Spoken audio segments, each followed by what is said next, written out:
her boobs were torpedoes. So the robot used to launch the torpedo boobs.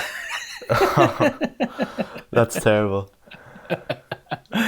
That was a classic. So that kind. I mean, that was like the action cartoons we used to have, but it was very limited offer we had Yeah. at that time.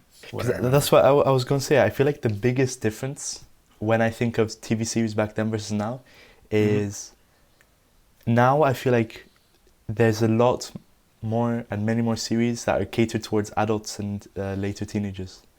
No? Because when you think of all the famous ones, like maybe the Transformers cartoons back then, Yeah, if you really think about it, they're all for kids, like Knight Rider, the A-Team.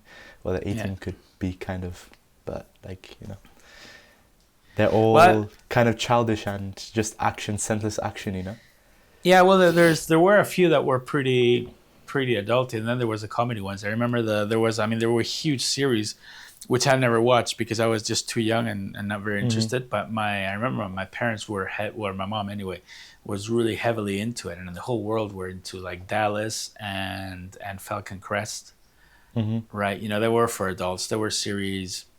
Um, there were rich families that had a lot of family intrigue and that kind of thing. Money was a thing, and they were huge. There was also mystery series like Miss Marple Hmm. and Alfred Hitchcock Presents, The Twilight Zone, things like that. I never really watched those because I was just borderline too young.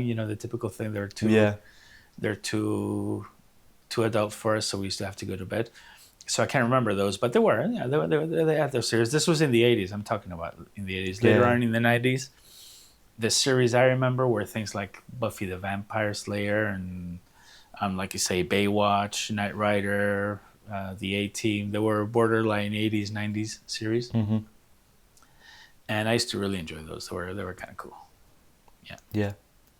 So Columbo. do you think people took this like TV shows and series a lot less serious than they do now?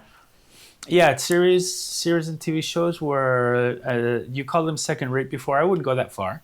Hmm. But most definitely, a TV series actor was not even close to what a Hollywood actor was. Yeah. And there was not. Though I think that's the biggest difference. I think we'll both agree that the biggest difference between a TV series back when I was younger and a TV series now is that there was no overlap whatsoever in with Hollywood and TV. Right, they were totally separate Yeah. beasts and totally separate things. And I think it wasn't even. I think it was way later, up to like when a series like Friends came out, where Brad Pitt did the first cameo.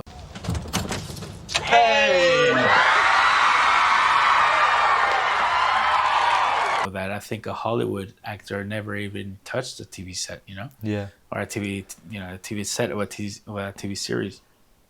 I think that's the biggest difference.